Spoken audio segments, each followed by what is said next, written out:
contestant number 2. Good evening too, ma'am. What are the major rules of gays in our society?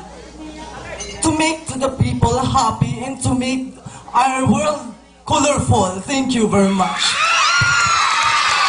Thank you, contestant number 2. Thank you, Mr. Judge. Hindi, lower. Ambot lang kung biologically kapag Which among the following do you agree most? First love never dies, or love is sweeter the second time around? Of course, ladies and gentlemen, is first love never dies, because first love never dies. It's a first impression of every someone, to each and everyone, that you could never expect for something else beyond. Thank you so much. Thank you. Good evening, ma'am. Here is your question. How can you make your parents proud of you? Again, how can you make your parents proud of you? My parents make proud of me because I support my parents wisely.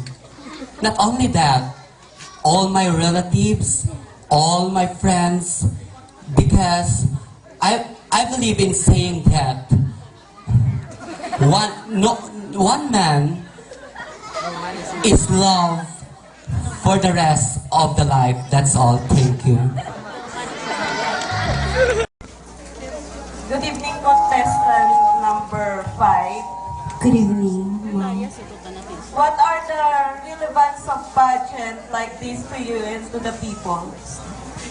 Well, before I answer that question, I would like to greet you all a pleasant evening. Well, the relevance of the pageant to the people is the happiness. That's all, and I thank you. My question is this. Who is your role model and why? Okay, sir. Before I'm going to answer your question, let me ask you back, role model in what? Please be specific. in all ways. Since you are a nursing student, who is your role model? Of course, the role model of all nurses Florence is, Nightingale.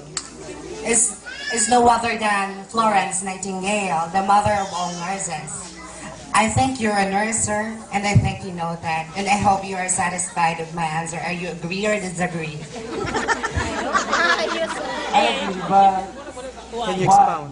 Why? Expound. Because, am I going to discuss regarding about the book, or it's because I'm going to discuss what I think? I mean, my own opinion. your own opinion. Okay. It's broad. I want the people know that Florence Nightingale is the one, or the mother of all nurses, because he helped during the war. And I choose her to be my role model because I want to help people. I want to help people in my community and in this country, because I know someday if I will be successful in my chosen career, I'm going to help my family, and as well as to put up business to help other people and to employ them. That would be all, sir, and good evening. Thank you very much.